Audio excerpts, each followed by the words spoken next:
ಎಲ್ಲರೂ ಹೇಗಿದ್ದೀರಾ? ಇವತ್ತು ಭಾನುವಾರ ಮಧ್ಯಾಹ್ನದಿಂದ ಬ್ಲಾಗ್ನ ಶುರು ಮಾಡ್ತಾ ಇದ್ದೀನಿ. ಏನು ಗೊತ್ತಾ, ಸುಮಾರು ದಿನ ಆದಮೇಲೆ ನಮ್ಮ ಮನೇಲಿ ಭಾನುವಾರ ವೆಜ್ ಸಾಂಬಾರು ಮಾಡಿದ್ವಿ. ಯಾವಾಗಲೂ ಅಷ್ಟೇ ನಾನ್ ವೆಜ್ ಮಾಡಿಬಿಡ್ತಿದ್ವಿ ಸಾಮಾನ್ಯವಾಗಿ. ನಾನು ಹೇಳ್ತಿದ್ದೆ, ಅಯ್ಯೋ ಇದೇ ನಮ್ಮ ಬರೀ ವಾರ ವಾರ ಬರೀ ನಾನ್ ವೆಜ್ಜೇ ಮಾಡೋದಾಗೋಯ್ತು, ತರಕಾರಿ ಸಾಂಬಾರು ಏನಾದರೂ ಮಾಡೋಣ ಇವತ್ತು ಅಂತೇಳಿ. ಹಾಗಾಗಮ್ಮ ತರಕಾರಿ ಸಾಂಬಾರು ಬೇಡ, ಮನೇಲಿ ಹೆಂಗಿದ್ರು ಅಣಬೆ ಇದೆಯಲ್ಲ, ಅಣಬೆ ಸಾಂಬಾರು ಮಾಡಿಬಿಡೋಣ ಅಂತೇಳಿ ಅಣಬೆ ಸಾಂಬಾರು ಮಾಡಿದ್ದಾರೆ ನೋಡಿ. ವೆಜಿಟೇರಿಯನ್ಸ್ಗೆಲ್ಲ ಇದೊಂಥರ ಚಿಕನ್ ಥರನೇ. ಕೆಲವೊಬ್ಬರು ತಿಂತಾರೆ, ಕೆಲವೊಬ್ಬರು ತಿನ್ನಲ್ಲ.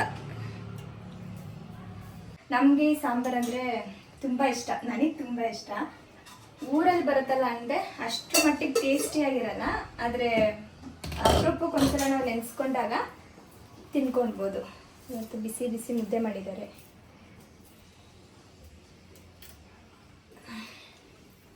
ನಾನು ಊಟ ಮಾಡ್ತಾ ಇದ್ದೀನಿ, ಇವರು ಸ್ವಲ್ಪ ಲೇಟಾಗಿ ಮಾಡ್ತಾರಂತೆ.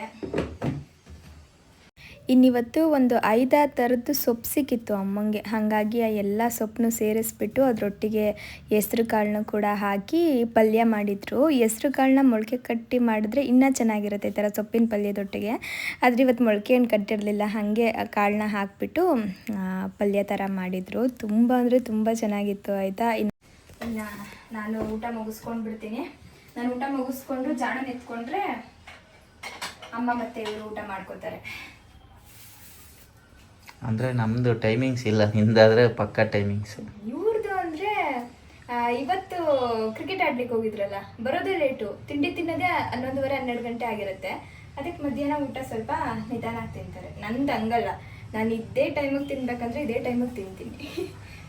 ಇಲ್ಲಾಂದರೆ ನಂದು ವೆಯ್ಟ್ ಲಾಸ್ ಕರೆಕ್ಟಾಗಿ ಕಂಟಿನ್ಯೂ ಮಾಡಲಿಕ್ಕಾಗಲ್ಲ. ಊಟ ಮುಗಿಸ್ಕೊಂಡು ಬಿಡ್ತೀನಿ. ಇವಾಗ ಸ್ವಲ್ಪ ಹೊರಗಡೆ ಹೋಗಬೇಕು. ಅದಕ್ಕಿಂತ ಮುಂಚೆ ಒಂಚೂರು ಸ್ಕಿನ್ ಕೇರ್ ಮಾಡ್ಕೊಂಬಿಡೋಣ ಅಂದ್ಕೊಂಡೆ. ಇವಾಗ ಹೆಂಗೆ ಅಂದರೆ ಒಂಚೂರು ಹೊರಗಡೆ ಹೋಗಿ ಒಂದು ಅರ್ಧ ಗಂಟೆ ಆಗಿರ್ಲಿಕ್ಕಿಲ್ಲ. ಫುಲ್ಲು ಸೆಕೆಗೆ, ಬಿಸಿಲಿಗೆ ಏನೋ ಒಂಥರ ಬೆಂಕಿ ಹತ್ರ ಹೋಗಿದ್ದೀವೇನೋ ನಾವು ಅನ್ನೋ ಥರ ಆಗ್ತಾ ಇರತ್ತೆ. ಅದಲ್ಲದೆ ಮಧ್ಯಾಹ್ನ ಆಗ್ತಾ ಬಿಸಿಲು ಜಾಸ್ತಿ ಆಗುತ್ತಲ್ಲ, ಹಂಗಾಗಿ ಸ್ಕಿನ್ನೆಲ್ಲ ಸ್ವಲ್ಪ ರೆಡ್ ಕಲರ್ಗೆ ಟರ್ನ್ ಆಗಿಬಿಡುತ್ತೆ. ಅದರಲ್ಲೂ ಕೂಡ ನನ್ನ ಸ್ಕಿನ್ ಹೆಂಗೆ ಅಂದರೆ ಕೆಲವೊಂದು ಸೆನ್ಸಿಟಿವ್ ಜಾಗ ಇದೆ ನೋಡಿ, ಇಲ್ಲೆಲ್ಲ ಒಂಥರ ರೆಡ್ ಕಲರ್ ಆಗ್ತಿರುತ್ತೆ. ಕೆಲವೊಬ್ಬರಿಗೆ ಫೇಸ್ ಫುಲ್ಲು ಆ ಥರ ಆಗುತ್ತೆ. ಹಾಗಾಗಿ ಆದಷ್ಟು ನಾವು ಸಮ್ಮರಲ್ಲಾಗಲಿ ಅಥವಾ ಬೇರೆ ಸೀಸನಲ್ಲಾಗಲಿ ಮನೇಲಿರಲಿ ಅಥವಾ ಹೊರಗಡೆ ಇರಲಿ, ಯಾವಾಗಲೂ ಕೂಡ ಸ್ಕಿನ್ ಕೇರ್ ಮಾಡ್ಕೊಳ್ಳೋದು ತುಂಬ ಅಂದರೆ ತುಂಬ ಮುಖ್ಯ ಆಗುತ್ತೆ.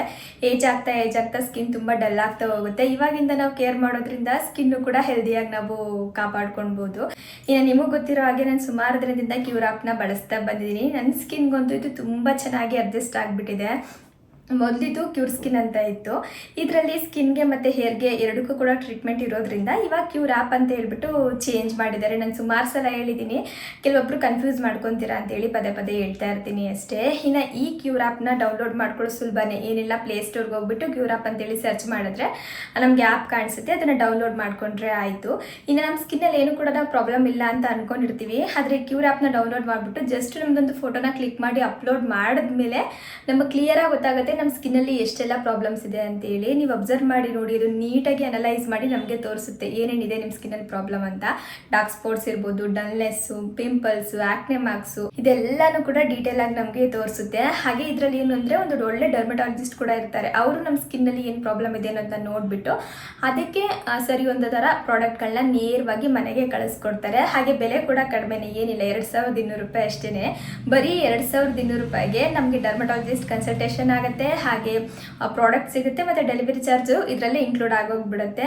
ಒಂದು ಒಳ್ಳೆ ಅಫೋರ್ಡಬಲ್ ಪ್ರೈಸಲ್ಲಿ ನಮ್ಮ ಸ್ಕಿನ್ ಕೇರ್ನ ಆರಾಮಾಗಿ ಮನೆಯಲ್ಲೇ ಕುತ್ಕೊಂಡು ನಾವು ಮಾಡ್ಕೊಂಡು ಬಿಡ್ಬೋದು. ಇನ್ನು ನನಗೆ ನೋಡಿ ಈ ಕಿಟ್ನ ಕಳಿಸ್ಕೊಟ್ಟಿದ್ದಾರೆ. ಇದರಲ್ಲಿ ಫೇಸ್ ವಾಶು, ಸನ್ಸ್ಕ್ರೀನು, ಮಾಯ್ಶ್ಚರೈಸರು, ಸಿರಮು ಎಲ್ಲ ಇದೆ. ನನ್ನ ಸ್ಕಿನ್ಗೆ ಏನು ಬೇಕು ನೋಡಿ ಅದೆಲ್ಲನೂ ಕೂಡ ಇದರಲ್ಲಿ ಕಳಿಸಿದ್ದಾರೆ. ನಿಮ್ಮ ಸ್ಕಿನ್ನಲ್ಲಿ ಏನು ತೊಂದರೆ ಇದೆ ನೋಡಿಕೊಂಡು ಅದಕ್ಕೆ ಸರಿ ಒಂದು ಥರ ಪ್ರಾಡಕ್ಟ್ಗಳನ್ನ ನಿಮಗೆ ಇದೇ ಥರ ಒಂದು ಕಿಟ್ಟಲ್ಲಿ ಕಳಿಸ್ಕೊಡ್ತಾರೆ. ಇನ್ನು ಇದನ್ನು ಬಳಸೋದು ಕೂಡ ಸುಲಭನೇ, ಏನಿಲ್ಲ, ಬೆಳಗ್ಗೆ ಮತ್ತು ಸಂಜೆ 1-2 ಸ್ಟೆಪ್ನ ಫಾಲೋ ಮಾಡಿದ್ರೆ ಆಯಿತು. ತುಂಬ ಚೆನ್ನಾಗಿ ರಿಸಲ್ಟ್ ಬರುತ್ತೆ. ನಾನಂತೂ ಮಿಸ್ ಮಾಡ್ದೇ ಡೈಲಿ ಕೂಡ ಯೂಸ್ ಮಾಡ್ತಾ ಬರ್ತಾ ಇದ್ದೀನಿ. ಹಾಗೆ ಇನ್ನೊಂದೇನಂದರೆ ಕ್ಯೂರ್ ಆ್ಯಪ್ನ ಯೂಸ್ ಮಾಡ್ತಿರೋ 98% ಜನರಿಗೆ ಬರೀ 3 ವಾರದಲ್ಲೇ ಒಂದು ಒಳ್ಳೆ ರಿಸಲ್ಟ್ ಕೂಡ ಸಿಕ್ಕಿದೆ. ಅದರಲ್ಲಿ ನಾನು ಕೂಡ ಒಬ್ಳು. ಇನ್ನು ನೀವು ಏನಾದರೂ ಕ್ಯೂರ್ ಆ್ಯಪ್ನ ಡೌನ್ಲೋಡ್ ಮಾಡ್ಕೊಳ್ಬೇಕು ಅನ್ನೋಂಗಿದ್ರೆ ನಾನು ಲಿಂಕ್ನ ಕಮೆಂಟಲ್ಲಿ ಮತ್ತು ಡಿಸ್ಕ್ರಿಪ್ಷನಲ್ಲಿ ಕೊಟ್ಟಿರ್ತೀನಿ. ಹಾಗೆ ನನ್ನ ಕೂಪನ್ ಕೋಡ್ನ ನೀವು ಯೂಸ್ ಮಾಡಿಕೊಂಡು ಡೌನ್ಲೋಡ್ ಮಾಡೋದ್ರಿಂದ ನಿಮ್ಗೊಂದಿಷ್ಟು ಡಿಸ್ಕೌಂಟ್ ಅಂತ ಕೂಡ ಸಿಗುತ್ತೆ. ಚೆಕ್ ಮಾಡಿ ನೋಡಿ, ತುಂಬಾ ಯೂಸ್ ಆಗುತ್ತೆ. ಇನ್ನಪ್ಪು ಊಟ ಮಾಡಿ ಮಾಡಲಿಲ್ಲ, ನಾನು ಬಂದ್ಬಿಟ್ಟು ಮಾಡ್ತೀನಿ ಅಂತ ಹೇಳ್ಬಿಟ್ಟು ಹಾಗೇನೆ ಬಂದರು. ಇನ್ನು ಅಲ್ಲಿ ಎಳ್ಳೀರು ಸಿಗ್ತಾ ನಾವು ಹೋಗೋ ರೋಡಲ್ಲಿ ಚೆನ್ನಾಗಿ ಕಾಣಿಸ್ತಿತ್ತು. ಹಂಗಾಗಿ ಸರಿ ಎಳ್ಳೀರು ಕುಡ್ಕೊಂಡು ಹೋಗೋಣ ಅಂತ ಹೇಳ್ಬಿಟ್ಟು ಇಲ್ಲಿ ಎಳ್ಳೀರ ಹತ್ರ ಬಂದ್ವಿ. ನಮಗೇನಂದರೆ ನಾನು ಸುಮಾರು ಸಲ ಹೇಳಿದ್ದೀನಿ, ನಮ್ಗೆ ಎಲ್ಲಿ ಎಳ್ಳೀರು ಕಾಣಿಸಿದ್ರು ಕೂಡ ಹೋಗಿ ಕುಡಿದ್ಬಿಡ್ಬೇಕು. ಆಮೇಲೆ ತಾಟಿಲಿ ಹಿಂಗೆ ಅಷ್ಟೇ, ಅದು ಸೀಸನ್ ಇರುತ್ತಲ್ವ, ಆ ಸೀಸನಲ್ಲಿ ಎಲ್ಲಿ ಕಾಣಿಸಿದ್ರು ಕೂಡ ತೊಗೊಂಡು ಮನೆಗೆ ಬಂದುಬಿಡ್ತೀವಿ. ಅದನ್ನ ಅಲ್ಲೇ ತಿನ್ಲಿಕ್ಕೆ ಹೋಗಲ್ಲ. ನನಗೇನಂದರೆ ಅದನ್ನು ನೀಟಾಗಿ ಮನೆಗೆ ತೊಗೊಂಡು ಬಂದು ಮೇಲುಗಡೆ ಸಿಪ್ಪೆನೆಲ್ಲ ತೆಗೆದ್ಬಿಟ್ಟು ತೊಳೆದ್ಬಿಟ್ಟು ತಿನ್ನೋದೇ ರೂಢಿ. ಅದನ್ನು ತೊಗೊಂಬರ್ತೀವಿ. ಈ ಥರ ಎಳ್ಳೀರಾದರೆ ಅಲ್ಲೇ ಕುಡ್ಕೊಂಡು ಅಮ್ಮನಿಗೂ ಕೂಡ ತೊಗೊಂಡು ಬರ್ತೀವಿ. ಇನ್ನು ಇವತ್ತಂತೂ ಎಳ್ಳೀರು ತುಂಬಾ ಸ್ವೀಟ್ ಇತ್ತು ಆಯಿತಾ. ನನಗೆ ಇನ್ನೂ ಒಂದು ಕುಡಿಬೇಕನ್ನಿಸ್ತಿತ್ತು, ಆದರೆ ಹೊಟ್ಟೆ ತುಂಬ ಹೋಗ್ಬಿಟ್ಟಿತ್ತ. ಹಾಗಾಗಿ ಒಂದು ಎಳ್ಳೀರು ಕುಡಿದ್ಬಿಟ್ಟು ಅದಾದಮೇಲೆ ಬಟ್ಟೆ ತೊಗೊಳ್ಳೋಣ ಅಂತೇಳಿ ಬಟ್ಟೆ ಶಾಪಿಗೆ ಬಂದ್ವಿ. ನಾಳೆ ಅರ್ಪಿತ್ ಅವ್ರದ್ದು ಡೆಲಿವರಿ ಇತ್ತು. ಪಾಪ ನೋಡ್ಲಿಕ್ಕೆ ಹೋಗ್ಬೇಕಾದ್ರೆ ಒಂದು ಜೊತೆ ಬಟ್ಟೆ ತೊಗೊಂಡು ಹೋಗ್ತಾರಲ್ಲ, ಹಾಗಾಗಿ ನಾವು ಕೂಡ ತೊಗೊಂಡೋಗೋಣ ಅಂತೇಳಿ ಇಲ್ಲಿಗೆ ಬಂದಿದ್ವಾ. ಅಪ್ಪು ಈ ಥರ ಸೆಟ್ ಬರುತ್ತಲ್ಲ ಆ ಥರ ತಗೋ ಅಂತಿದ್ರು. ಆದರೆ ನಾನು ಸ್ವೆಟರ್ ತೊಗೊಳ್ಳೋಣ ಅಂದ್ಕೊಂಡೆ. ಒಂದ್ಸಲ ಇದನ್ನು ನೋಡಿ ಆಮೇಲೆ ಸ್ವೆಟರ್ ನೋಡೋಣ ಅಂತೇಳಿ ನೋಡ್ತಿದ್ದೆ. ಯಾವಾಗಲೂ ಸ್ವೆಟರ್ ಹಾಕ್ಸೋಷ್ಟಂತೆ ಚೆನ್ನಾಗಿರುತ್ತೆ. ಇದರಲ್ಲಿ ಬೇರೆ ಕಲರ್ಸ್ ಕೊಡಿ.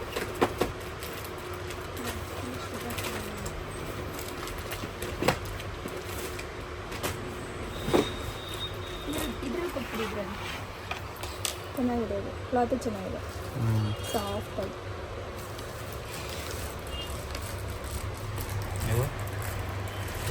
ಇದನ್ನು ಎಕ್ಸ್ಪೆಂಡ್ ಆಗುತ್ತೆ. ಇದಕ್ಕೆ ಹೋಲಿಸ್ಕೊಂಡ್ರೆ ಇದು ಚೆನ್ನಾಗಿರುತ್ತೆ. ಇನ್ನು ಲಾಸ್ಟ್ ಟೈಮ್ ಒಂದ್ಸಲ ಜಾಣುಗೆ ಇಲ್ಲಿಂದನೇ ಬಟ್ಟೆ ತೊಗೊಂಡು ಬಂದಿದ್ರು ಆಯಿತಾ. ಕ್ವಾಲಿಟಿ ತುಂಬ ಚೆನ್ನಾಗಿತ್ತು. ಹಂಗಾಗಿ ಈ ಸಲನೂ ಕೂಡ ಜಾಣಗೂ ತೊಗೊಂಡು ಹೋಗೋಣ ಅಂತ ಹೇಳ್ಬಿಟ್ಟು ಅವ್ರು ನೋಡ್ತಾ ಇದ್ದಾರೆ. ಅವ್ರು ಎಲ್ಲೋದ್ರೂ ಅಷ್ಟೇ ಇತ್ತೀಚೆಗೆ ಬಟ್ಟೆ ಅಂತೂ ತಂದುಬಿಡ್ತಾರೆ. ಅವರು ಏನಾದರೂ ತೊಗೊಳ್ಲಿಕ್ಕೆ ಹೋದರೂ ಕೂಡ ಅಲ್ಲಿಲ್ಲಾದ್ರೂ ಕಿಡ್ಸ್ದು ಶಾಪ್ ಇದ್ದರೆ ಹೋಗ್ಬಿಟ್ಟು ಚೆನ್ನಾಗಿರೋ ಬಟ್ಟೆ ಸಿಕ್ಕಿದ್ರೆ ತಂದುಬಿಡೋದು. ಅವ್ರಿಗೆ ಅಷ್ಟು ಆಸೆ ಆ ಥರ ಇಡಬೇಕು ಈ ಥರ ಇಡಬೇಕು ಅಂತೇಳಿ. ಇನ್ನು ಶರ್ಟಲ್ಲಿ ಟೋಪಿ ಥರ ಎಲ್ಲ ಬರುತ್ತಲ್ಲ, ಅದನ್ನು ಜರ್ಸಿ ಅಂತೆಲ್ಲ ಹೇಳ್ತಾರೆ, ಅದೆಲ್ಲ ಸಿಗ್ತಾ ಈ ಥರದ್ದು ಹಾಕೋಣ ಚೆನ್ನಾಗಿರುತ್ತೆ ಅಂತೇಳಿ ತೊಗೊತಾ ಇದ್ರು. ನಾನಿನ್ನು ಓಡಾಡೋ ಥರ ಆಗಲಿ ಅಪ್ಪು, ಆವಾಗ ಹಾಕಿ ನೋಡಿದ್ರೆ ಒಂಥರ ಚೆನ್ನಾಗಿರುತ್ತೆ. ಅವ್ರ ಪಾಡ್ಗೆ ಅವ್ರು ನಡ್ಕೊಂಡು ಹೋಗ್ತಿರ್ತಾರೆ, ನೋಡಲಿಕ್ಕೂ ಕೂಡ ನಮಗೆ ಖುಷಿ ಆಗುತ್ತೆ.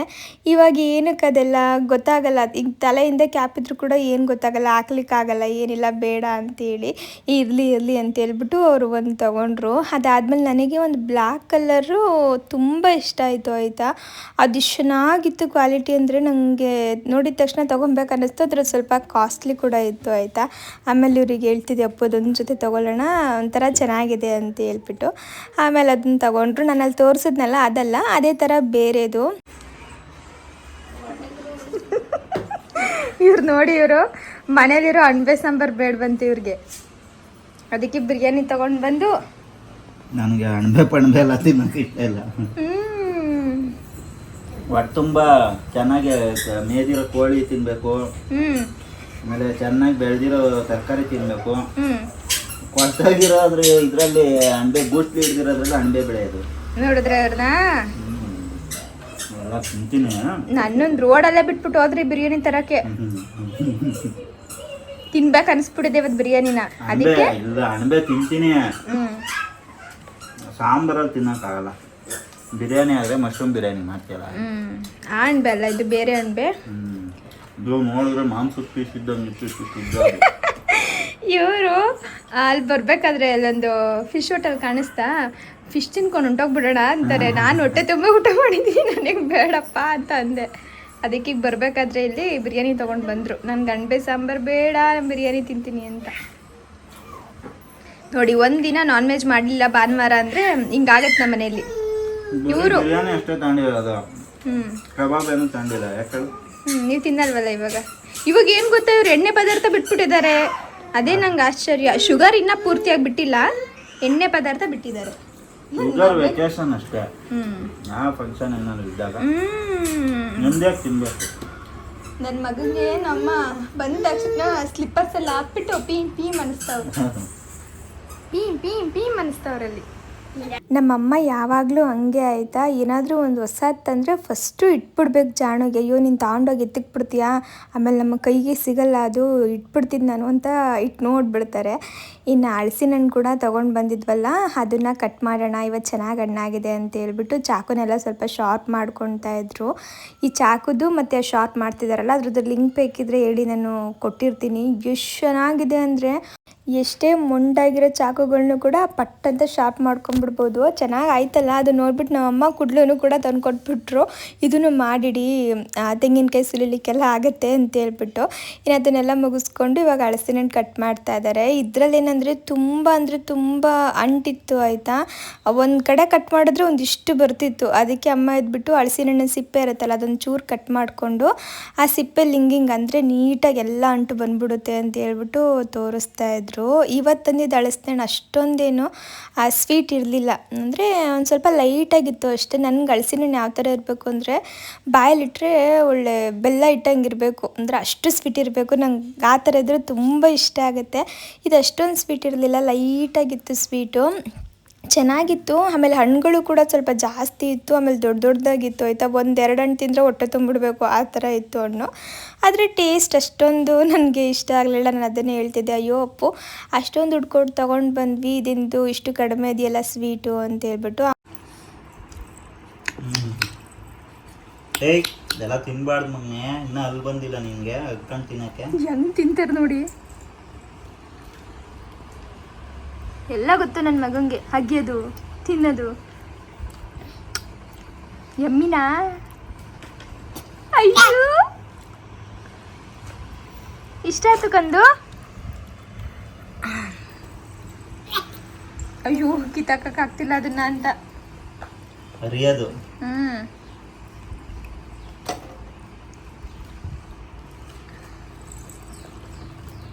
ಅಯ್ಯೋ ದೇವ್ರೆ, ನಿಧಾನ.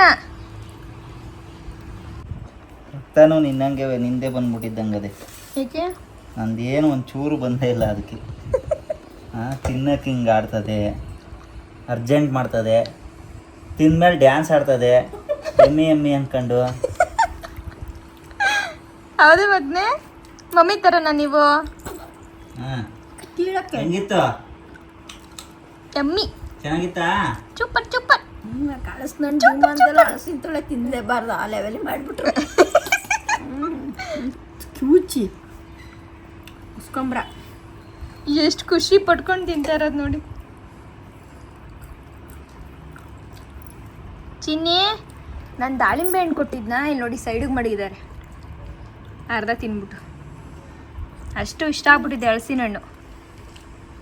ಎಮ್ಮಿ ಸಾಕು ಕಂದು, ಸಾಕು, ಕೊಟ್ಬಿಡಿ ವಾಪಸ್. ಹೂವಾ ಅಲ್ಲಿ ನೋಡ್ರಮ್ಮ, ಸಾಕು ಅಂದ ತಕ್ಷಣ ಹೆಂಗೆ ತುರ್ಕೊಳ್ಳೋದು. ಕೊಡಿ ವಾಪಸ್, ಕೊಡಿ. ಹಾಂ, ಗುಡ್ ಬಾಯ್. ಬಿಡಿ. Thank you. ಈಗ ಎಷ್ಟು ಚೆನ್ನಾಗಿ ಕೊಟ್ಬಿಟ್ಟು ಬೇಕು, ಆಯಿತು. ಸಾರಿ. ನಮಗೆಲ್ಲ ಕೊಡಲ್ಲ, ನನಗೆ ಪಾಪೆಲ್ಲ ನಿಸುತ್ತ ಜಾಣು, ಹಲಸಿನ ಹಣ್ಣು, ಮಾವಿನ ಹಣ್ಣು, ಆರೆಂಜು, ಈ ಥರದ್ದು ಎಲ್ಲ ಥರ ಹಣ್ಣುಗಳು ಇಷ್ಟ ಆಯಿತಾ. ಮೊದಲೇ ಒಂದೇನು ಗೊತ್ತಾ, ಮೊದಲು ಆ್ಯಪಲ್ನ ಚೆನ್ನಾಗಿ ತಿಂತಾಯಿದ್ರು, ಆರಾಮಾಗಿ ತಿನ್ಕೊಳೋರು. ಯಾಕೋ ಇತ್ತೀಚೆಗೆ ಅದ್ರ ಟೇಸ್ಟ್ ಹಿಡಿಸ್ತಿಲ್ವೋ ಏನೋ ಗೊತ್ತಿಲ್ಲ. ನಾವು ಯಾವ ಥರ ಆ್ಯಪಲ್ ತಂದು ಕೊಟ್ಟರು ತಿನ್ಲಿಕ್ಕೆ ರೆಡಿ ಇಲ್ಲ. ಅದಕ್ಕೆ ಅಪ್ಪು ಸ್ವಲ್ಪ ದಿನ ಬಿಟ್ಬಿಡು, ಆಮೇಲೆ ತಿನ್ಸೋಣ, ಇಷ್ಟ ಇಲ್ಲ ಅಂದಮೇಲೆ ಫೋರ್ಸ್ ಮಾಡಬೇಡ ಅಂತ ಹೇಳಿದ್ರೆ. ಹಾಗಾಗಿ ಇವಾಗ ಆ್ಯಪಲ್ ಕೊಡ್ತಾ ಇಲ್ಲ, ತಿನ್ನೋಕ್ಕೆ ಇಷ್ಟಪಡ್ತಾ ಇಲ್ಲ. ಆ್ಯಪಲ್ ಬಿಟ್ಟು ಎಲ್ಲ ಹಣ್ಣುಗಳು ಕೂಡ ಆರಾಮಾಗಿ ತಿನ್ಕೊಂಡ್ಬಿಡ್ತಾರೆ ನೋಡಿ. ಒಂಚೂರು ವಾಪಸ್ ಕೊಡಲಿಕ್ಕೆ ರೆಡಿ ಇಲ್ಲ, ಹಂಗೆ ತಿಂತಾ ಕೂತಿರೋದು. ಇನ್ನಪ್ಪು ಮಾವಿನ ಹಣ್ಣು ಕೂಡ ಕೊಟ್ಟಿದ್ರು, ಅದನ್ನು ತಿಂತಾ ಇದ್ದಾರೆ.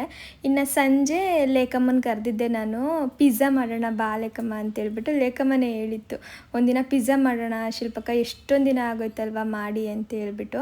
ಸರಿ ಇವತ್ತು ಹೆಂಗಿದ್ರು ಸಂಡೇ ಅಲ್ಲ, ಸಂಜೆ ಸ್ನ್ಯಾಕ್ಸ್ಗೆ ಎಲ್ರಿಗೂ ತಿನ್ಲಿಕ್ಕೆ ಚೆನ್ನಾಗಿರುತ್ತೆ, ಮಾಡೋಣ ಅಂತ ಹೇಳಿದ್ನ. ಆಮೇಲೆ ಒಂದು ಇನ್ಸ್ಟಾಗ್ರಾಮಲ್ಲಿ ರೀಲ್ಸ್ ಕಳಿಸಿತ್ತು ಹಂಗೆ, ಈ ಥರ ಪಡ್ಡು ಪ್ಯಾನಲ್ಲಿ ಎಲ್ಲರೂ ಪಿಜ್ಜಾ ಮಾಡ್ತಿದ್ದಾರೆ, ಆ ಥರದ್ದು ಟ್ರೈ ಮಾಡಿ ಶಿಲ್ಪಕ್ಕ ಚೆನ್ನಾಗಿರುತ್ತೆ ಅಂತ ಅನಿಸುತ್ತೆ ಅಂತೇಳಿ. ಸರಿ ಟ್ರೈ ಮಾಡೋಣ ಅಂತೇಳ್ಬಿಟ್ಟು ನಾನು ನೋಡಿಕೊಂಡು ಇವತ್ತು ಅದನ್ನು ಮಾಡೋಣ ಅಂತೇಳಿ ಎಲ್ಲ ರೆಡಿ ಮಾಡ್ಕೊತಾ ಇದ್ದೀನಿ. ಇನ್ನು ಪಿಜ್ಜಾ ಸಾಸ್ನೆಲ್ಲ ನಾನು ಹೊರಗಡೆಯಿಂದ ತರಿಸಲ್ಲ, ನಿಮಗೆ ಗೊತ್ತಿರುತ್ತೆ. ಹಾಗಾಗಿ ಮೊದಲು ಸಾಸ್ನೆಲ್ಲ ರೆಡಿ ಮಾಡ್ಕೊಂಬಿಡೋಣ ಅಂತೇಳಿ ಒಂದಿಷ್ಟು ಟೊಮೊಟೊನ ಗ್ರೈಂಡ್ ಮಾಡ್ಕೊತಾ ಇದ್ದೀನಿ. ಒಂದು 3-4 ಟೊಮೊಟೊ ತೊಗೊಂಡಿದ್ದೀನಿ. ನಿಮ್ಗೆ ಎಷ್ಟು ಬೇಕು ನೋಡಿ ಸಾಸು ಅಷ್ಟು ನೀವು ಮಾಡ್ಕೊಳ್ಬೋದು. ಇವಾಗ ಒಂದು ಕಡಾಯಿಗೆ ಸ್ವಲ್ಪ ಎಣ್ಣೆ, ಸಣ್ಣದಾಗಿ ಹಚ್ಕೊಂಡಿರೋ ಬೆಳ್ಳುಳ್ಳಿ, ಸಣ್ಣದಾಗಿ ಹಚ್ಕೊಂಡಿರೋ ಈರುಳ್ಳಿ, ಇದನ್ನು ಬೆಳ್ಳುಳ್ಳಿ ಒಂದು 3-4 ಕಿಲೋಗ್ರು ತೊಗೋಬೇಕಷ್ಟೇ. ಇನ್ನು ಈರುಳ್ಳಿ ಒಂದು ಅರ್ಧ ಭಾಗ. ಅದಾದಮೇಲೆ ಸ್ವಲ್ಪ ಚಿಲ್ಲಿ ಫ್ಲೇಕ್ಸು, ಅಚ್ಕಾರದ ಪುಡಿ ಇಷ್ಟನ್ನು ಹಾಕ್ಕೊಂಡು ಚೆನ್ನಾಗಿ ಮಿಕ್ಸ್ ಮಾಡ್ಕೊಳ್ಬೇಕು. ಅಂದರೆ ಹುರ್ಕೊತಾನೆ ಮಿಕ್ಸ್ ಮಾಡಿಬಿಡ್ಬೇಕು. ಅದಾದಮೇಲೆ ನೀರನ್ನ ಸೇರಿಸ್ಕೊಂಡು ಒಂಚೂರು ರುಚಿಗೆ ಎಷ್ಟು ಬೇಕು ನೋಡಿ ಅಷ್ಟು ಉಪ್ಪನ್ನ ಹಾಕ್ಕೊಂಡು ಚೆನ್ನಾಗಿ ಅದನ್ನು ಕುದಿಲಿಕ್ಕೆ ಬಿಟ್ಟಿದ್ದೀನಿ. ಆ ನೀರೆಲ್ಲ ಹಿಂಗಬೇಕು, ಸ್ವಲ್ಪ ಅಷ್ಟು ನಾವು ಕುದಿಸ್ಕೊಳ್ಬೇಕಾಗತ್ತೆ. ಈಗ ನೀರೆಲ್ಲ ಕಂಪ್ಲೀಟಾಗಿ ಕಡಿಮೆ ಆಗಿದೆ. ಆವಾಗ ಇದಕ್ಕೆ ಟೊಮೊಟೊ ಕೆಚಪ್ನ ಹಾಕ್ತಾಯಿದ್ದೀನಿ. ಅದು 1.5 ಸ್ಪೂನ್ ಆಗೋವಷ್ಟು ಕೆಚಪ್ ಸೇರಿಸ್ಕೊಂಡಿದ್ದೀನಿ. ಅದನ್ನು ಮಿಕ್ಸ್ ಮಾಡ್ಕೊಂಡಿದ್ದಾದಮೇಲೆ ರುಬ್ಬಿಟ್ಕೊಂಡಿದ್ವಲ್ಲ ನಾವು ಟೊಮೊಟೊ, ಆ ಪ್ಯೂರಿನ ಇದಕ್ಕೆ ಹಾಕ್ಕೊಂಡು ಚೆನ್ನಾಗಿ ಬೇಯಿಸ್ಕೊಳ್ತಾ ಇದ್ದೀನಿ. ಇದು ಪೂರ್ತಿಯಾಗಿ ಕಲರ್ ಚೇಂಜ್ ಆಗಬೇಕು. ಸುಮಾರು ಒಂದು 10-15 ನಿಮಿಷ ಟೈಮ್ ತೊಗೊಳುತ್ತೆ. ಆದಷ್ಟು ಮೀಡಿಯಮ್ ಫ್ಲೇಮಲ್ಲೇ ಮಾಡ್ಕೊಳ್ಳಿ. ಅದು ಸ್ವಲ್ಪ ಕಲರೆಲ್ಲ ಚೇಂಜ್ ಆಗ್ತಿರುವಾಗ ಮಿಕ್ಸ್ ಹರ್ಬ್ಸ್ ಬರುತ್ತಲ್ಲ ಅದನ್ನು ಹಾಕ್ಕೊಂಡಿದ್ದೀನಿ. ಒಂದು ಅರ್ಧ ಸ್ಪೂನ್ ಆಗುವಷ್ಟು ವಿನೆಗರ್ನ ಸೇರಿಸ್ಕೊಂಡಿದ್ದೀನಿ. ಒಂದು ಸ್ವಲ್ಪ ಸಕ್ಕರೆ ಕೂಡ ಸೇರಿಸ್ಕೊಂಡಿದ್ದೀನಿ. ಇಷ್ಟನ್ನು ಹಾಕಿ ಲಿಡ್ ಕ್ಲೋಸ್ ಮಾಡಿ ಲೋ ಫ್ಲೇಮ್ಗೆ ಒಂದು 5 ನಿಮಿಷ ಇಟ್ಬಿಟ್ಟು ಬೇಯಿಸ್ಬೇಕು. ಅಷ್ಟರಲ್ಲಿ ಆಂಟಿ ಕೂಡ ಬಂದರು. ಅವ್ರನ್ನೂ ಕರೆದಿದ್ವಿ ಪಿಜ್ಜಾ ಟೇಸ್ಟ್ ಮಾಡಿ ಅಂತ. ಇನ್ನು ನಾವು ರೆಡಿ ಮಾಡಿರಲಿಲ್ಲ. ಅದಕ್ಕೆ ಆಂಟಿ ಟೈಮ್ ಆಗಿಬಿಡುತ್ತೆ, ನೀನು ತಿನ್ಕೊಂಡು ಬಾ, ನೀವು ಮಾಡ್ಕೊಳ್ಳಿ ಅಂತ ಹೇಳ್ಬಿಟ್ಟು ಅವರು ಇರಲಿಲ್ಲ, ಹೊರಟ್ಬಿಟ್ರು. ಇವತ್ತು ಸ್ಪೆಕ್ಸ್ ಹಾಕೊಂಡು ಬಂದಿದ್ರು ಆಯಿತಾ. ಅವ್ರೇನೋ ಕೆಲಸ ಮಾಡ್ತಿದ್ರಂತೆ, ಅದಕ್ಕೆ ಹಂಗೆ ಹಾಕೊಂಡ್ಬಂದಿದ್ದಾರೆ. ಜಾನು ಏನಿದು ಸ್ಪೆಕ್ಸ್ ಹಾಕೊಂಡ್ಬಂದಿದ್ದಾರೆ ಅಂತ ಹೇಳ್ಬಿಟ್ಟು ಅದನ್ನು ಕೀಳ್ಲಿಕ್ಕೆ ಹೋಗೋದು. ಅವ್ರು ಯಾವತ್ತೂ ಹಾಕೊಂಬರಲ್ಲ ಆಯಿತಾ. ಈಗ ಯಾರಾದರೂ ಹೊಸ್ದಾಗಿ ಸ್ಪೆಕ್ಸ್ ಏನಾದರೂ ಹಾಕೊಂಬಂದ್ಬಿಟ್ರೆ ಅದನ್ನು ಕೀಳೋವರೆಗೂ ಜನಕ್ಕೆ ಸಮಾಧಾನ ಇರಲ್ಲ, ಏನಿದು ಅಂತ ಹೇಳ್ಬಿಟ್ಟು. ಇನ್ನು ಈ ಕಡೆ ಇದು ಆಗಿದೆ ನೋಡಿ, ಚೆನ್ನಾಗಿ ಬೆಂದು ಸ್ವಲ್ಪ ಎಣ್ಣೆ ಎಲ್ಲ ಬಿಟ್ಕೊಂಡಿದೆ. ಅದು ನಮಗೆ ಗೊತ್ತಾಗುತ್ತೆ ಚೆನ್ನಾಗಿ ಕುಕ್ ಆಗಿದೆ ಅಂತ ಹೇಳ್ಬಿಟ್ಟು. ಇನ್ನು ಇವಾಗ ಇದನ್ನು ಒಂದು ಬೌಲ್ಗೋ ಅಥವಾ ಒಂದು ಏರ್ಟೈಟ್ ಕಂಟೈನರ್ಗೋ ಹಾಕಿಟ್ಕೊಂಡ್ಬಿಟ್ರೆ ಆಯಿತು. ನೀವು ಸ್ವಲ್ಪ ಒಂದು ವಾರ ಸ್ಟೋರ್ ಮಾಡ್ತೀರಾ ಅಂದರೆ ಒಂದು ಏರ್ಟೈಟ್ ಕಂಟೈನರ್ಗೆ ಹಾಕ್ಕೊಂಡು ಫ್ರಿಜ್ಜಲ್ಲಿ ಇಟ್ಕೊಂಬಿಡಿ. ಆವಾಗ ತಿನ್ಕೋತೀರಾ ಅಂದರೆ ಮಾಮೂಲಿ ಒಂದು ಬೌಲ್ಗೆ ಹಾಕ್ಬೋದು. ಆವಾಗ ತಿನ್ನೋದೇ ಒಳ್ಳೆಯದು. ಇನ್ನಿವಾಗ ಬೇಸ್ ರೆಡಿ ಮಾಡ್ಕೊಳ್ಳಿಕ್ಕೆ ಒಂದು ಜಾರ್ಗೆ ನಾನು ಮಿಕ್ಸ್ ಕಾಳು ಬರುತ್ತಲ್ಲ, ಮೊಳಕೆ ಕಟ್ಟಿರೋ ಕಾಳು, ಅದನ್ನು ಸೇರಿಸ್ಕೊಂಡಿದ್ದೀನಿ. ಒಂದು 3 ಹಸಿರು ಮೆಣಸಿನ್ಕಾಯಿ, ಸ್ವಲ್ಪ ಜೀರಿಗೆ, ಒಂಚೂರು ಉಪ್ಪು, ಅದಕ್ಕೆ ನೀರನ್ನ ಹಾಕಿ ನುಣ್ಣಗೆ ಗ್ರೈಂಡ್ ಮಾಡ್ಕೊಳ್ತಾ ಇದ್ದೀನಿ. ಇಲ್ಲೇ ಒಂದು ಎಡ್ವರ್ಟ್ ಮಾಡಿದ್ದೀನಿ ನಾನು, ನೀವು ಪೂರ್ತಿಯಾಗಿ ನೋಡಿ ವಿಡಿಯೋನ, ಆವಾಗ ಗೊತ್ತಾಗುತ್ತೆ ಏನು ಎಡ್ವರ್ಟ್ ಆಯಿತು ಅಂತೇಳಿ. ಇನ್ನು ಅದಕ್ಕೆ ಸ್ವಲ್ಪ ಕೊತ್ತಂಬರಿ ಸೊಪ್ಪು ಹಾಕ್ಬಿಟ್ಟು ಚೆನ್ನಾಗಿ ಮಿಕ್ಸ್ ಮಾಡಿ ಇಟ್ಕೊಂಡೆ. ಇನ್ನು ಪನ್ನೀರ್ ಬರುತ್ತಲ್ಲ, ಆ ಪನ್ನೀರನ್ನ ತುರಿದಿಟ್ಕೊಂಡಿದ್ದೀನಿ ಸ್ಟಫಿಂಗ್ ರೆಡಿ ಮಾಡಲಿಕ್ಕೆ ಅಂತೇಳ್ಬಿಟ್ಟು. ಒಂದು 150 ಗ್ರಾಮ್ ಪನ್ನೀರಿದೆ. ಅದಕ್ಕೆ ಸ್ವಲ್ಪ ಈರುಳ್ಳಿ, ಇನ್ನು 3 ಕಲರು ಕ್ಯಾಪ್ಸಿಕಮ್ ಬರುತ್ತಲ್ಲ, ಬೆಲ್ ಪೆಪ್ಪರ್ಸು, ಅದನ್ನು ಸೇರಿಸ್ಕೊಂಡಿದ್ದೀನಿ. ಸ್ವಲ್ಪ ನಿಮಗೆ ಎಷ್ಟು ಬೇಕು ನೋಡಿ ಅಷ್ಟು ನೋಡ್ಕೊಂಡು ಹಾಕ್ಕೊಳ್ಬೋದು. ಸ್ವಲ್ಪ ಕೊತ್ತಂಬರಿ ಸೊಪ್ಪು, ಹಾಗೆ ಸ್ವೀಟ್ ಕಾರ್ನ್ನ ಬೇಯಿಸಿಟ್ಕೊಂಡಿದ್ದೀನಿ ನಾನು, ಅದನ್ನು ಕೂಡ ಸೇರಿಸ್ತಾ ಇದ್ದೀನಿ. ಇವಾಗ ಹರ್ಬ್ಸ್ ಹಾಕ್ಬಿಟ್ಟು ಅದರೊಟ್ಟಿಗೆ ಚಿಲ್ಲಿ ಫ್ಲೇಕ್ಸ್ನು ಕೂಡ ಸೇರಿಸಿ ಒಂದು ಸ್ವಲ್ಪ ಉಪ್ಪನ್ನ ಹಾಕಿ ನಾವು ಆವಾಗಲೇ ರೆಡಿ ಮಾಡಿ ಇಟ್ಕೊಂಡಿದ್ವಲ್ಲ ಸಾಸು, ಅದನ್ನು ಕೂಡ ಒಂದು ದೊಡ್ಡ ಸ್ಪೂನಲ್ಲಿ ಒಂದು ಸ್ಪೂನ್ ಹಾಕ್ಕೊಂಡು ಚೆನ್ನಾಗಿ ಮಿಕ್ಸ್ ಮಾಡ್ಕೊಳ್ತಾ ಇದ್ದೀನಿ. ಈಗ ಬೇಕು ಅಂದರೆ ನೀವು ಖಾರದ ಪುಡಿನೂ ಕೂಡ ಅಲ್ಲಿ ಹಾಕೋಬೋದು. ನಾನು ಹಾಕ್ಲಿಕ್ಕೆಲ್ಲ ಹೋಗಲಿಲ್ಲ, ಚಿಲ್ಲಿ ಫ್ಲೇಕ್ಸ್ ಎಲ್ಲ ಹಾಕಿರ್ತೀವಲ್ಲ ಸರಿ ಹೋಗುತ್ತೆ ಅಂತ ಹೇಳ್ಬಿಟ್ಟು. ಇನ್ನು 3 ರೆಡಿ ಮಾಡಿ ಇಟ್ಕೊಂಡು ಇವಾಗ ಪಡ್ಡು ಪ್ಯಾನ್ ಬರುತ್ತಲ್ವ, ಮಾಮೂಲಿಯ ಪಡ್ಡು ಪ್ಯಾನ್ಗೆ ಒಂಚೂರು ಎಣ್ಣೆನೋ ಅಥವಾ ತುಪ್ಪನ ಸೇರಿಸ್ಕೊಂಡ್ಬಿಟ್ಟು ಅದಕ್ಕೆ ನಾನು ಬೇಸ್ ರೆಡಿ ಮಾಡ್ಕೊಂಡಿದ್ದಲ್ಲ ಅದನ್ನು ಹಾಕಿ ನೀಟಾಗಿ ಆ ಕಡೆ ಈ ಕಡೆ ಸ್ಪ್ರೆಡ್ ಮಾಡಿಬಿಟ್ಟು ಈ ಸ್ಟಫಿಂಗ್ ಎಲ್ಲನೂ ಸೇರಿಸಿ ರೆಡಿ ಮಾಡ್ದೋ ಆಯಿತಾ. ಅದೇನು ಮಿಸ್ಟೇಕ್ ಮಾಡಿದ್ವೋ ಗೊತ್ತಿಲ್ಲ, ಅದು ಬರಲೇ ಇಲ್ಲ. ನಾನು ನೋಡಿ ಸಾಕಾಯಿತು. ನಾವೇನು ಮಾಡಿದ್ರು ಬರ್ತಾಯಿಲ್ಲ, ಅದೆಲ್ಲ ಅಂಟ್ಕೊಂಡ್ಬಿಟ್ಟಿತ್ತು ಪಡ್ಡು ಪ್ಯಾನ್ಗೆ. ಏನು ಮಾಡೋದು, ಇಷ್ಟೊಂದು ಎಲ್ಲನ ಹಾಕ್ಬಿಟ್ಟು ಮಾಡಿಬಿಟ್ವಿ, ಸರಿಗೆ ಬರ್ತಿಲ್ವಲ್ಲ ಅಂತ ಹೇಳ್ಬಿಟ್ಟು ಯೋಚನೆ ಮಾಡಿ, ಸರಿ ಇದು ಬರಲಿಲ್ಲ ಅಂದರೆ ಬೇಡ, ದೋಸೆ ತವ ಇಟ್ಕೊಂಡು ಮಾಮೂಲಿ ದೋಸೆ ಥರ ಮಾಡಿಬಿಟ್ಟು ಅದ್ರ ಮೇಲೆ ಇದನ್ನೆಲ್ಲ ಹಾಕಿ ಪಿಜ್ಜಾ ರೆಡಿ ಮಾಡಿಬಿಡೋಣ, ಆ ಥರನೂ ಮಾಡ್ಬೋದಲ್ಲ, ಆ ಥರ ಮಾಡಿ ಟ್ರೈ ಮಾಡೋಣ. ಅದು ಬಂದಿಲ್ಲ ಅಂದರೆ ನಾನು ಬೇಸ್ ಬೇರೆ ರೆಡಿ ಮಾಡಿಬಿಟ್ಟು ಮಾಡಿಕೊಡ್ತೀನಿ ಅಂತ ಹೇಳ್ಬಿಟ್ಟು ಇದನ್ನು ತೆಗೆದು ಸೈಡಲ್ಲಿ ಇಟ್ಬಿಟ್ಟು ಇವಾಗ ದೋಸೆ ತವ ಇಟ್ಟು ಮಾಮೂಲಿಯಾಗಿ ದೋಸೆ ಹುಯ್ತೀವಲ್ಲ ಆ ಥರ ಈ ಬೇಸ್ನ ಸ್ಪ್ರೆಡ್ ಮಾಡ್ಕೊತಾ ಇದ್ದೀನಿ. ಒಂದೇ ಒಂದು ಪುಟ್ಟು ಸ್ಪೂನಲ್ಲಿ ಹಾಕ್ಬಿಟ್ಟು ಅದ್ರ ಮೇಲ್ಗಡೆ ಸ್ವಲ್ಪ ಟೊಮೊಟೊ ಕೆಚಪ್ಪು ಹಾಗೆ ಸ್ಟಫಿಂಗ್ ಇತ್ತಲ್ಲ ಅದನ್ನು ಸೇರಿಸ್ಬಿಟ್ಟು ಸ್ವಲ್ಪ ಚೀಸೆಲ್ಲನೂ ಮೇಲ್ಗಡೆ ಹಾಕಿ ಚಿಲ್ಲಿ ಫ್ಲೇಕ್ಸು ಮತ್ತು ಆರಿಗೇನೋ ಇದನ್ನೆಲ್ಲ ಸೇರಿಸ್ಬಿಟ್ಟು ಒಂದು ಲಿಡ್ನ ಕ್ಲೋಸ್ ಮಾಡಿ ಲೋ ಫ್ಲೇಮಲ್ಲಿ 1-1.5 ನಿಮಿಷ ಬೇಯಿಸ್ಕೊಂಡೆ. ಪಡ್ಡು ಪ್ಯಾನಲ್ಲಿ ಮಾಡಿದ್ದೆಲ್ಲ ಹಾಳಾಗ್ಬಿಡ್ತು, ಬರಲಿಲ್ಲ. ಏನು ಮಿಸ್ಟೇಕ್ ಮಾಡಿದೆ ಅಂತ ಗೊತ್ತಾಗ್ತಿಲ್ಲ. ಮೇ ಬಿ ಅದು ಬ್ಯಾಟರ್ನ ಸ್ವಲ್ಪ ತೆಳ್ಳಗೆ ಮಾಡ್ಕೊಂಡೆ ಅಂತ ಅನ್ಸುತ್ತೆ. ನಾನು ಸರಿಯಾಗಿ ಎದೊಳ್ಳಿಲ್ಲ. ತವಾ ಮೇಲೆ ದೋಸೆ ಥರ ಮಾಡಿದ್ವಾ, ಅದು ಚೆನ್ನಾಗಿ ಬಂದಿದೆ ಟೇಸ್ಟ್.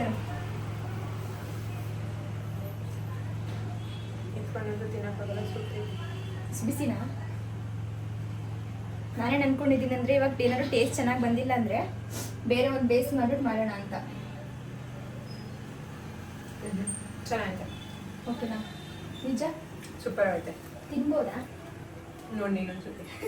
ಇಲ್ಲ ಚೆನ್ನಾಗೈತೆ. ಇದೇನು ಗೊತ್ತಾ, ಅದು ಸ್ವಲ್ಪ ಕಾಳಿನ ಗಟ್ಟಿಯಾಗಿ ರುಬ್ಬೇಕಿತ್ತು ಅನ್ಸುತ್ತೆ ನಾನು.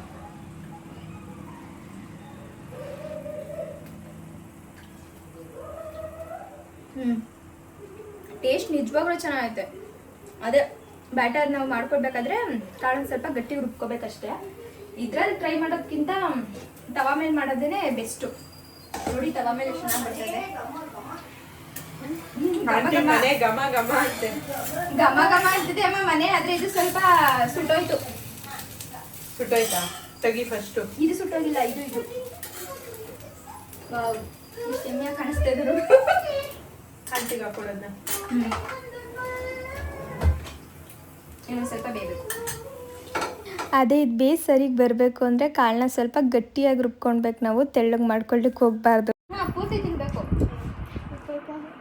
ಸುಟ್ಟೋಯ್ತಾಯ್ತು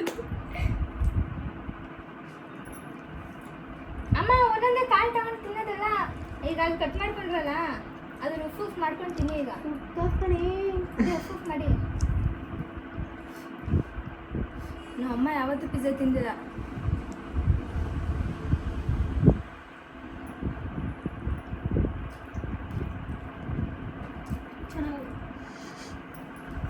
ಬಟ್ ಅದೇನು ಗೊತ್ತಾ, ಮಾಮೂಲಿಯಾಗಿ ಗೋಧಿ ಹಿಟ್ಟಲ್ಲಿ ಒಂದು ಬೇಸ್ ರೆಡಿ ಮಾಡ್ಕೊಂಡು ಮಾಡಿದ್ರೆ ಸ್ವಲ್ಪ ಗಟ್ಟಿಗಿರುತ್ತೆ. ಸೇಮ್ ಹೊರಗಡೆ ಪಿಜ್ಜಾ ಬೇಸ್ ಇರುತ್ತಲ್ಲ ಆ ಥರ ಇರುತ್ತೆ ತಿನ್ನಲಿಕ್ಕೆ.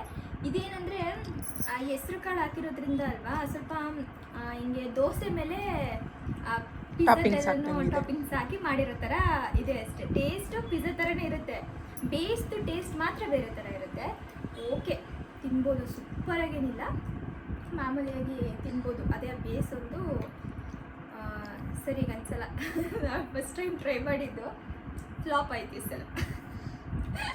ಫ್ಲಾಪ್ ಏನಿಲ್ಲ, ಚೆನ್ನಾಗೇ ಐತೆ. ಅಷ್ಟೊಂದು ತಿಂತವ್ರು ಅದರಲ್ಲಿ. ಅದೇ ದೋಸೆ ಮೇಲೆ ಟಾಪಿಂಗ್ಸ್ ಹಾಕ್ತಂಗಿದೆ ಅಷ್ಟೇ. ನೆಕ್ಸ್ಟ್ ಟೈಮ್ ಬೇರೆ ಥರ ಟ್ರೈ ಮಾಡಿ ಅದು ಸಕ್ಸಸ್ ಆದರೆ ಮಾತ್ರ ಶೇರ್ ಮಾಡ್ಕೊತೀನಿ. ಓಕೆ, ನಾವೇನಾದ್ರೂ ಪಿಜ್ಜಾ ನೆನೆಸ್ಕೊಂಡ್ರೆ ಈ ಥರ ಮಾಡ್ಕೊಂಡು ತಿನ್ಬೋದು, ಆದರೆ ಹೊರ್ಗಡೆ ಸಿಗುತ್ತಲ್ಲ ಆ ಥರ ಇರಲ್ಲ. ಅದು ಒಂದು ಲೆಕ್ಕಕ್ಕೆ ಪರವಾಗಿಲ್ಲ ಅನ್ನೋ ಥರ ಇತ್ತು.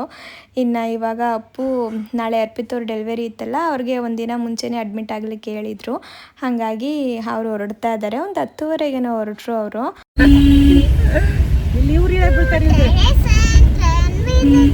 ನೋಡ್ರಿ ಅವ್ರನ್ನೇ ಏನು ಊಟ ಅವ್ರೆ ಅವ್ರ ಅಪ್ಪಾಜಿ ನೋಡ್ತಾರೆ, ಸುಕುರ್ತಿ ನೋಡ್ತಾರೆ.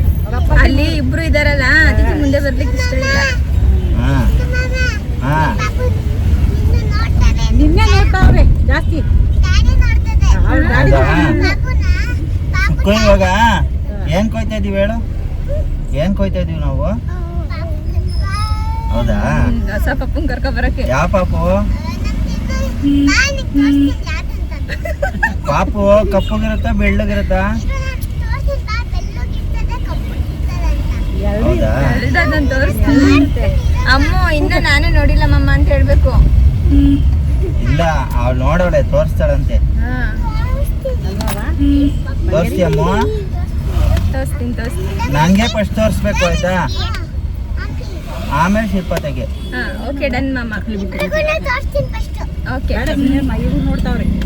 ಇನ್ನು ಇವತ್ತು ಅರ್ಪಿತ್ ಅವ್ರದ್ದು ಡೆಲಿವರಿ ಇದೆ, ಹಂಗಾಗಿ ಎಲ್ಲರೂ ಹೊರಟಿದ್ದೀವಿ.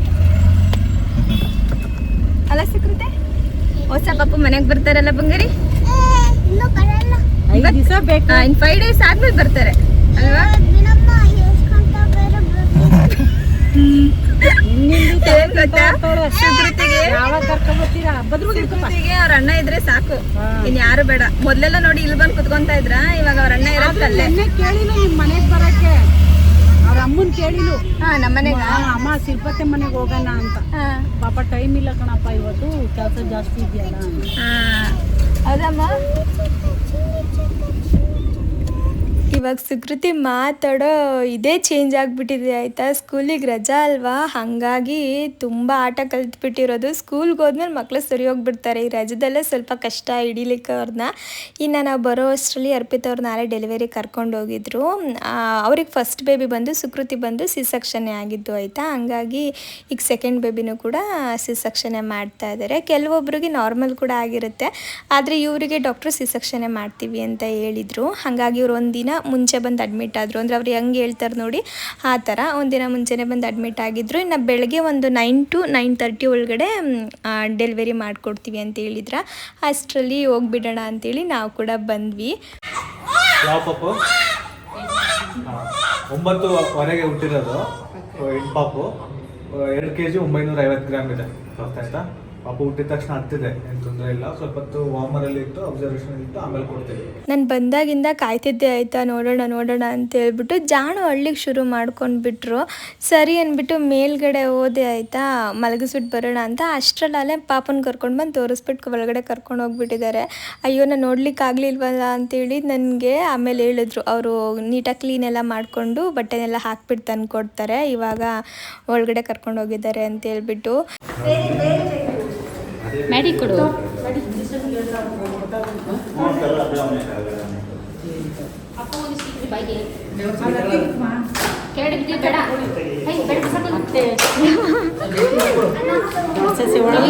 ಡಬಲ್ ಖುಷಿ.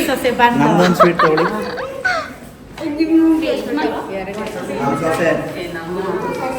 ನಮ್ಮ ಪುಟ್ಟ ಸೊಸೆ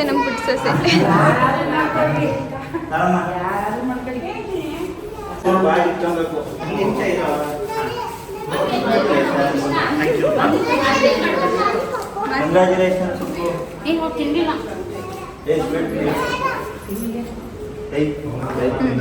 ಇವ್ರ ಮಿನಿ ಚಿಕ್ಕಿ ತಿನ್ನಿ. ಡಬಲ್ ಖುಷಿ. ಈಗ ನೀವು ಡಬಲ್ ಕ್ಯಾರಿ ಮಾಡಬೇಕು. ಮುಂದೆ ಒಂದು ಹಿಂದೆ ಒಂದು.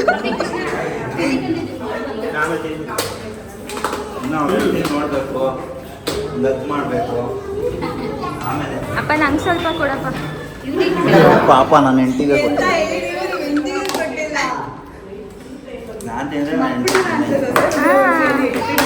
ನಾನು ಬೂಸ್ಟ್ ತಂದೆ. ನಂಗೆ ಅದು ಬೇಕು. ಇದಕ್ಕೆ ಹೋಗಿರೋದು ನಾವು ಅದಕ್ಕೆಲ್ಲ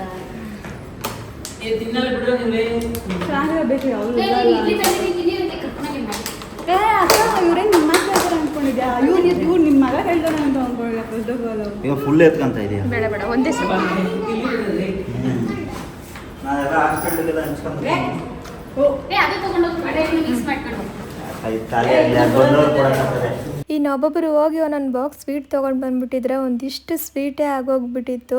ಇನ್ನು ಎಲ್ರಿಗೂ ಕೂಡ ಕೊಟ್ಬಿಡೋಣ ಅಂತೇಳಿ ಅಪ್ಪು ಹೋಗಿ ಕೊಟ್ಟು ಬಂದರು. ಅಷ್ಟರಲ್ಲಿ ಅಮ್ಮ ಕೂಡ ಬಂದರು, ಅಮ್ಮ ಸಂತು ಇಬ್ಬರೂ. ನಾವು ಅವ್ರನ್ನ ಸ್ವಲ್ಪ ಲೇಟಾಗೆ ಬರ್ಲಿಕ್ಕೆ ಹೇಳಿದ್ವಿ. ಡೆಲಿವರಿ ಆದಮೇಲೆ ಬನ್ನಿ ಅಮ್ಮ, ನಾವು ಮೊದಲು ಹೋಗಿರ್ತೀವಿ ಅಂತ ಹೇಳ್ಬಿಟ್ಟು. ಇನ್ನು ಪಾಪನ ಒಳಗಡೆ ಕರ್ಕೊಂಡು ಹೋಗಿದ್ರಲ್ಲ, ಇನ್ನೂ ಕೊಟ್ಟಿರ್ತಿಲ್ಲ. ನಾವೆಲ್ಲರೂ ಕಾಯ್ತಾ ಇದ್ದೀವಿ ಯಾವಾಗ ಕೊಡ್ತಾರೆ ಅಂತ ಹೇಳ್ಬಿಟ್ಟು. ಇನ್ನು ಅಪ್ಪು ಇಲ್ಲ ಏನೋ ಕೇಳ್ತಿದ್ದಾರೆ ಆಯಿತಾ. ನಿನಗಂತೂ ತುಂಬ ಖುಷಿ ಆಗಿಬಿಟ್ಟಿದೆ ಅಲ್ವಾ, ಸೊಸೆ ಸಿಕ್ಬಿಟ್ರು ಅಂತ ಹೇಳ್ಬಿಟ್ಟು ಏನೋ ಕೇಳ್ತಿದ್ದಾರೆ. ಅದು ನೀಟಾಗಿ ವಾಯ್ಸ್ ರೆಕಾರ್ಡ್ ಆಗಿಲ್ಲ. ನನಗೆ ನಿಜ ತುಂಬ ಖುಷಿ ಆಯಿತಾ. ಹೆಣ್ಮಕ್ಳು ಏನೋ ಒಂಥರ ಚಂದ, ಮುದ್ದ ಗೊಂಬೆ ಥರ ಇರ್ತಾರೆ. ಇನ್ನು ಅಪ್ಪನಂದ್ರೆ ರೇಗಿಸ್ತಾ ಇದ್ರು, ನಮಗೆ ಸೊಸೆ ಹುಡ್ಕೋದೇನಿರಲ್ಲ, ಆರಾಮಾಗಿ ನಮಗೆ ಸೊಸೆ ಸಿಕ್ಬಿಟ್ರು ಅಂತೇಳಿ ಕೃಷ್ಣನೂ ಕೇಳ್ತಾ ಇದ್ರು. ಆಮೇಲೆ ಹೇಳ್ತಿದ್ರು ಇವರು ನಿನ್ನೆ, ಅಯ್ಯೋ ಅವರೆಲ್ಲಮ್ಮ ನಮಗೆ ಕೊಡ್ತಾರೆ, ನಮ್ಮ ಮಗಂಗೆಲ್ಲ ಕೊಡ್ತಾರೆ, ಅವ್ರು ಚೆನ್ನಾಗಿ ಓದಿಸ್ಬಿಟ್ಟು ಡಾಕ್ಟ್ರ್ ಇಂಜಿನಿಯರ್ಗೆ ಕೊಡ್ತಾರೆ ಅಂತ ಏನೋ ಹಿಂಗೆ ತಮಾಷೆಯಾಗಿ ಮಾತಾಡ್ತಾ ಇದ್ರು. ಇನ್ನು ಅಷ್ಟರಲ್ಲಿ ಪಾಪನ ಕರ್ಕೊಂಡು ಬಂದರು. ಅಮ್ಮ ಮುತ್ಕೊಡ್ಬಾರ್ದು, ಮುಸ್ತು ರೆಡಿ ಬೇಕು.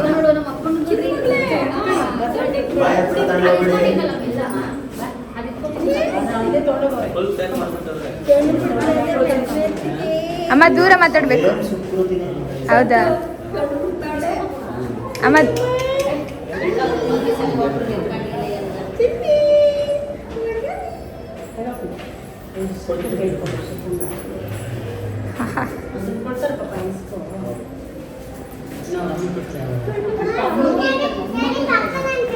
ನಮ್ಮ ಅಮ್ಮಂಗೆ ಸ್ವಲ್ಪ ಹೆಣ್ಮಕ್ಳಂದರೆ ಭಾಳ ಪ್ರೀತಿ ಆಯಿತಾ. ಖುಷೀಲಿ ಎಲ್ಲಿ ಮುತ್ಕಿದ್ದು ಕೊಟ್ಬಿಡ್ತಾರೆ ಅಂತೇಳಿ ನಾವು ಹೇಳ್ತಿದ್ದೋ ಅಷ್ಟೇ. ಆಮೇಲೆ ಅದನ್ನು ಕಮೆಂಟ್ ಮಾಡಿಬಿಡಿ ಯಾಕೆ ಹಂಗೆ ಹೇಳ್ತಿದ್ರಿ ನೀವು ಅಂತ ಎಲ್ಲ ಹೇಳಿ.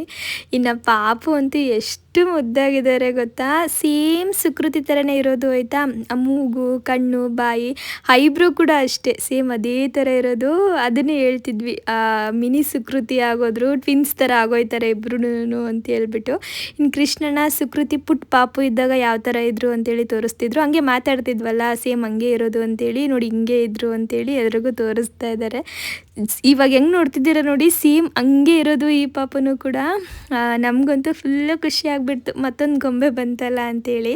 ಇನ್ನು ಸ್ವಲ್ಪ ಹೊತ್ತು ಆದಮೇಲೆ ಅರ್ಪಿತ್ ಅವ್ರನ್ನ ಕರ್ಕೊಂಡು ಬಂದರು. ಅವರು ಆರಾಮಾಗಿದ್ದರು, ಅವ್ರಿಗೆ ಏನೂ ಪ್ರಾಬ್ಲಮ್ ಇಲ್ಲ, ಆರಾಮಾಗಿದ್ದಾರೆ. ಇನ್ನು ಅವ್ರನ್ನ ವಾರ್ಡಿಗೆ ಶಿಫ್ಟ್ ಮಾಡ್ತಾರೆ ಅಂತೇಳಿ ವಾರ್ಡಿಗೆ ಕರ್ಕೊಂಡು ಹೋದರು.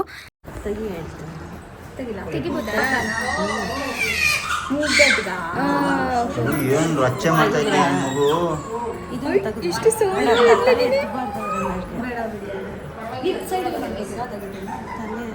ಸುಕೃತಿ ಅವ್ರ ಅಕ್ಕ ಅನ್ಸ್ತದಕ್ಕ, ಸುಕೃತಿ ಅವ್ರ ಅಕ್ಕ ಅನ್ಸ್ತದ. ಇದು ಹೆಂಗೆ ಕಿರಿಸ್ತಾ ಇದೆ ಗೊತ್ತಾ. ಇಷ್ಟು ದಿನ ನಾವೆಲ್ಲರೂ ಕಾಯ್ತಾ ಇದ್ವಿ, ಯಾವಾಗ ಡೆಲಿವರಿ ಆಗುತ್ತೆ ಅಂತ ಹೇಳ್ಬಿಟ್ಟು. ಫೈನಲಿ ಪುಟ್ಟಲಕ್ಷ್ಮಿ ಮನೆಗೆ ಬಂದರು ನೋಡಿ. ಏನು ಗೊತ್ತಾ, ಇಬ್ಬರು ಹೆಣ್ಮಕ್ಳಾಗಬೇಕಂದ್ರೆ ಅದೃಷ್ಟ ಮಾಡಿರ್ಬೇಕಂತೆ. ತುಂಬ ಯಾರು ಅದೃಷ್ಟ ಮಾಡಿರ್ತಾರೆ ಅವ್ರ ಮನೆಗಂತೆ ಇಬ್ಬರು ಲಕ್ಷ್ಮೀದಿರು ಬರ್ಲಿಕ್ಕೆ ಸಾಧ್ಯ. ಅರ್ಪಿತ್ ಅವರು ಕೃಷ್ಣಣ್ಣ ತುಂಬ ಅದೃಷ್ಟ ಮಾಡಿದ್ದಾರೆ ನೋಡಿ, ಪುಟ್ಟಲಕ್ಷ್ಮಿನೇ ಮನೆಗೆ ಬಂದುಬಿಟ್ರು. ಇಷ್ಟ ಆಯ್ತಾ ನಿಂಗೆ? ಕೂದಲು ಮುಟ್ಟಿಸ್ಬಾರ್ದು.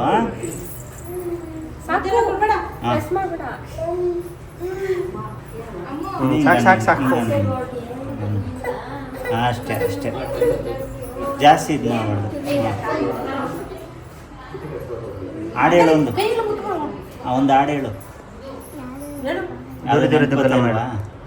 ದೂರ ಹೇಳು, ಹೋಗ್ಲಿ ದೂರ ಹೇಳು. ಹಾಂ, ಶ್ರೀಚಕ್ರಧಾರೆ ಹೇಳು.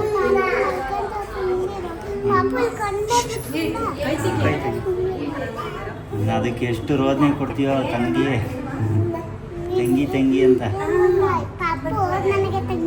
ಹಾಂ ಗೊತ್ತು, ಅದಕ್ಕೆ ತಂಗಿ ಅಂತ ಹೇಳಿದ್ದು. ಹಾಂ ಸಾಕು, ನಾನು ಎತ್ಕೋಬೇಕೀಗ. ಸುಕೃತಿ ಮೊದಲಿಂದನೂ ಅಷ್ಟೇ ತಂಗಿ ಪಾಪು ಬೇಕು ಅಂತಲೇ ಹೇಳ್ತಾ ಇದ್ದಿದ್ದು. ದೇವ್ರು ಅದನ್ನು ಕೇಳಿಸ್ಕೊಂಡು ತಂಗಿ ಪಾಪುನೇ ಕಳಿಸ್ಬಿಟ್ಟಿದ್ದಾರೆ. ಇನ್ನು ಅಪ್ಪು ಇವಾಗ ತೋರಿಸ್ತಾ ಇದ್ರು ಅರ್ಪಿತ್ ಅವ್ರಿಗೆ, ನೋಡಿ ನಿಮ್ಮ ಮಗು ನೋಡಮ್ಮ ಹೆಂಗಿದೆ, ಯಾವ ಥರ ಇದೆ, ಸೇಮ್ ಸುಕೃತಿ ಥರನೇ ಇದೆ ಅಲ್ಲ, ಅವಾಗ ನೀನು ನೀಟಾಗಿ ನೋಡಿರಲ್ಲ, ನೋಡು ಈಗ ಅಂತ ಹೇಳ್ಬಿಟ್ಟು. ಇನ್ನು ಎಲ್ಲರೂ ಕೂಡ ಸ್ವಲ್ಪ ಹೊತ್ತಿದ್ದು ಅದಾದಮೇಲೆ ಮನೆಗೆ ಬಂದ್ವಿ. ನೀವು ಕೂಡ ಬ್ಲೆಸ್ ಮಾಡಿ ಮಗುಗೆ ಮತ್ತು ಅವ್ರಿಗೆ ಎಲ್ಲ ಒಳ್ಳೆಯದಾಗಲಿ, ಅವ್ರ ಫ್ಯಾಮಿಲಿಗೆ ಒಳ್ಳೆಯದಾಗಲಿ ಅಂತ ಹೇಳ್ಬಿಟ್ಟು. ಇನ್ನು ಇವತ್ತಿನ ವ್ಲಾಗ್ನು ಕೂಡ ನಾನು ಇಲ್ಲಿಗೆ ಎಂಡ್ ಮಾಡ್ತಾ ಇದ್ದೀನಿ. ಪೂರ್ತಿ ವ್ಲಾಗ್ನ ನೋಡಿರ್ತೀರಾ ಅಂತ ಅನ್ಕೋತೀನಿ. ಪೂರ್ತಿ ವ್ಲಾಗ್ ನೋಡಿದ್ದು ನಿಮ್ಗೆ ಇಷ್ಟ ಆಗಿದ್ರೆ ಪ್ಲೀಸ್ ಒಂದು ಲೈಕ್ ಮಾಡಿ. ಹಾಗೆ ಇನ್ಯಾರಾದ್ರೂ ನನ್ನ ಚಾನಲ್ನ ಸಬ್ಸ್ಕ್ರೈಬ್ ಮಾಡದೆ ನೋಡ್ತಿದ್ರೆ ಸಬ್ಸ್ಕ್ರೈಬ್ ಮಾಡ್ಕೊಂಡು ಕೂಡ ನೋಡಿ ಆಯಿತಾ. ಇಲ್ಲಿ ಅಪ್ಪ ಮಗಳು ಪ್ರೀತಿ ನಡೀತಾ ಇದೆ. ಅಂಕಲ್ಗೆ ಪಾಪ ತುಂಬ ಕೇರ್ ಆಯಿತಾ, ಅವ್ರು ಹೇಳ್ಕೊಳಲ್ಲ, ಮಾತಾಡ್ದೇನೆ ಮುಗ್ದಲ್ಲೇ ಎಲ್ಲ ಫೀಲಿಂಗ್ಸು ಕೂಡ ತೋರಿಸ್ಬಿಡ್ತಾರೆ ಅವರು.